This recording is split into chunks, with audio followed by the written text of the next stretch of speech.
Google ম্যাপে ভারত মহাসাগরের গভীরে মনোযোগ দিয়ে তাকালে চোখে পড়ে এক বিচ্ছিন্ন ছোট্ট দ্বীপপুঞ্জ। এর চারপাশে অনন্ত নীল জলরাশি এবং হাজার কিলোমিটারের মধ্যে কোথাও কোনো ভূখণ্ডের চিহ্ন নেই। মনে হয় যেন সমুদ্রের বুকে ভেসে আছে এক স্বপ্নদ্বীপ। আর আশ্চর্যের বিষয় হল, এই দ্বীপ কিন্তু অস্ট্রেলিয়ার অধীনে থাকা একমাত্র মুসলিম অধ্যুষিত দ্বীপপুঞ্জ। এর নাম কোকোস দ্বীপপুঞ্জ। বিশ্বপ্রান্তরের আজকের পর্বে আমরা অস্ট্রেলিয়ার অমূল্য রত্ন কোকোস দ্বীপপুঞ্জ সম্পর্কে জানব নানা জানা অজানা তথ্য।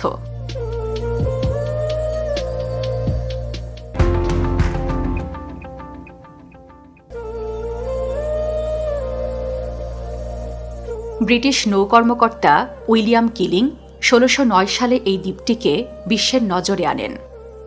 সে সময় তিনি ইস্ট ইন্ডিয়া কোম্পানির জাহাজে করে ইন্দোনেশিয়ার পথে যাত্রা করছিলেন। ঔপনিবেশিক শক্তিগুলোর কাছে তখন এই দ্বীপ তেমন কোনো গুরুত্ব পায়নি। তাই ঊনবিংশ শতাব্দীর গোড়ার দিকেও এটি ছিল সম্পূর্ণ জনশূন্য ও নিস্তব্ধ। বিশাল সমুদ্রের বুকে অবস্থিত এই দ্বীপ তখন কেবলমাত্র কিছু সামুদ্রিক পাখি ও নারিকেল গাছের আবাসস্থল ছিল। তবে সময়ের সঙ্গে সঙ্গে পরিস্থিতি বদলে যায়। ১৮২৬ সালে স্কটিশ নাবিক ক্যাপ্টেন জন কুলনি রস এই দ্বীপে এসে পৌঁছান।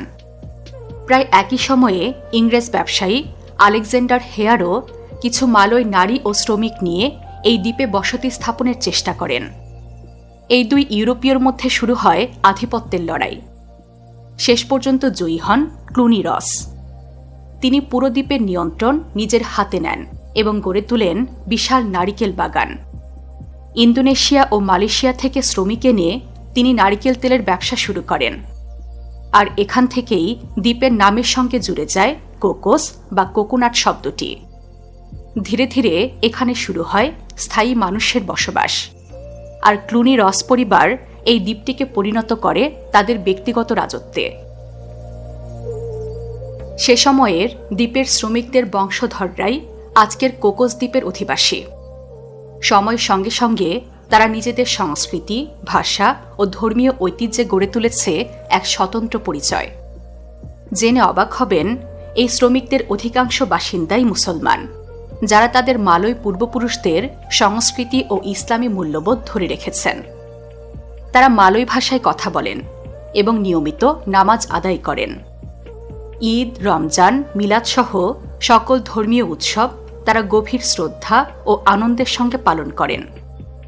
সমুদ্র বেষ্টিত এই দ্বীপে তাদের সরল, শান্ত ও সামাজিক জীবন আজও ইসলামী ঐতিহ্যের এক জীবন্ত নিদর্শন। বিংশ শতকের মাঝামাঝি সময়ে যখন বিশ্বের বিভিন্ন উপনিবেশ একে একে স্বাধীনতা অর্জন করছিল, তখন কোকোস দ্বীপের ভাগ্য পরিবর্তনের মুখে পড়ে। ১৯৫৫ সালে এটি আনুষ্ঠানিকভাবে অস্ট্রেলিয়ার একটি বাহিরের অঞ্চল হিসেবে স্বীকৃতি পায়। এরপর ১৯৭৮ সালে অস্ট্রেলিয়া সরকার রস পরিবারের কাছ থেকে দ্বীপের সম্পূর্ণ নিয়ন্ত্রণ কিনে নেয়। এই ঘটনাকে কোকোস দ্বীপের ইতিহাসে এক গুরুত্বপূর্ণ মোড় বলা যায়। এরপর ১৯৮৪ সালে জাতিসংঘের তত্ত্বাবধানে একটি গণভোট অনুষ্ঠিত হয়, যেখানে দ্বীপবাসীরা সিদ্ধান্ত নেন তারা অস্ট্রেলিয়ার অধীনে থেকেই তাদের ভবিষ্যৎ দেখতে চান। এর ফলে তারা পায় অস্ট্রেলিয়ার নাগরিকত্ব, প্রশাসনিক সুরক্ষা এবং নিজেদের ধর্মীয় ও সাংস্কৃতিক স্বাধীনতা বজায় রাখার নিশ্চয়তা। সে থেকেই ভারত মহাসাগরের মাঝখানে ছোট্ট এই মুসলিম দ্বীপপুঞ্জ অস্ট্রেলিয়ার একটি দূরবর্তী অঞ্চল হিসেবে পরিচিতি পায়।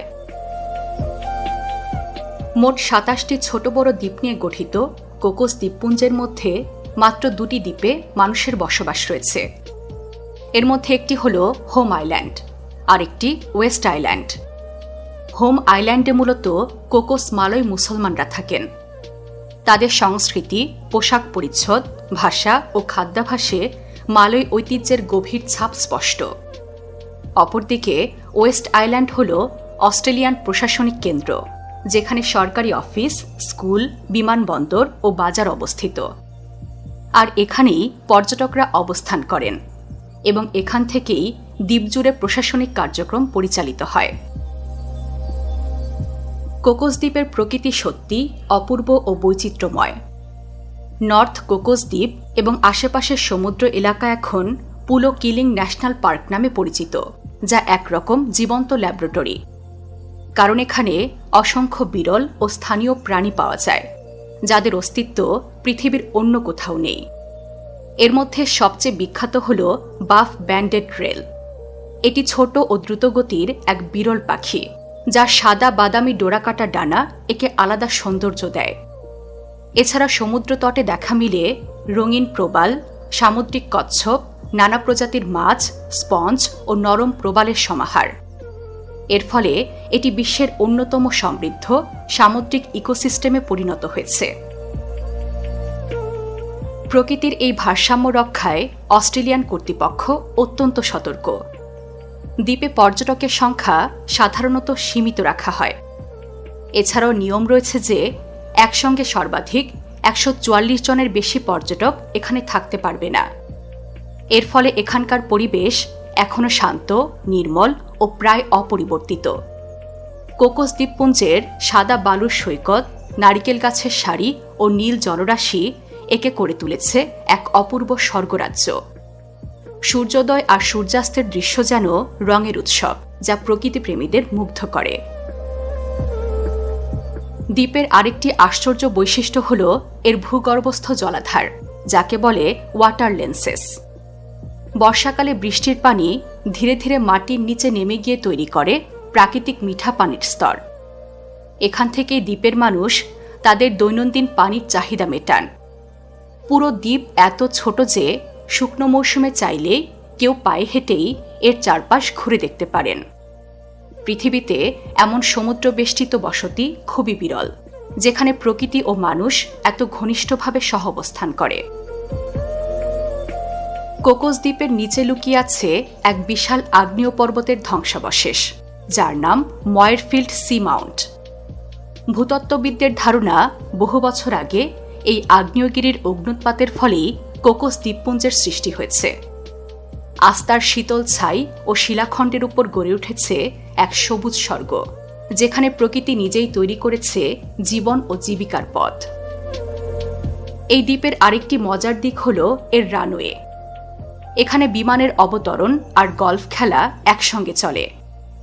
এটি যেমন পর্যটকদের কাছে আকর্ষণীয়, তেমনি দ্বীপের দৈনন্দিন জীবনের সঙ্গে মিশে আছে এই বিশেষ বৈশিষ্ট্য।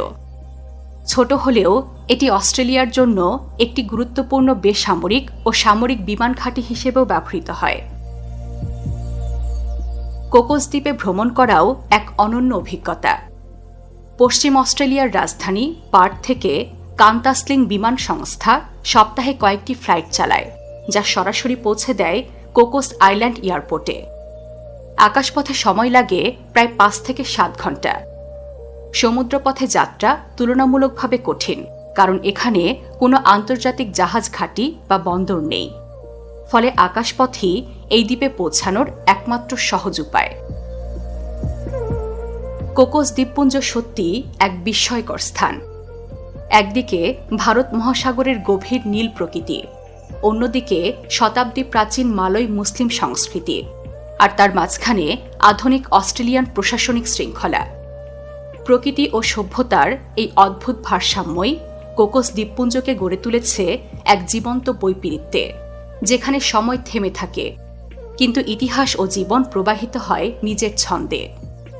মানব সভ্যতা ও প্রকৃতির এই দুর্লভ সহাবস্থানের প্রতীক এভাবেই তার স্বতন্ত্র বৈশিষ্ট্য নিয়ে টিকে থাকুক, এই কামনায় শেষ করছি বিশ্বপ্রান্তরের আজকের পর্ব। বিশ্বের নানা প্রান্তে ছড়িয়ে থাকা এমন জানা অজানা তথ্য জানতে সাবস্ক্রাইব করুন বিশ্বপ্রান্তরে।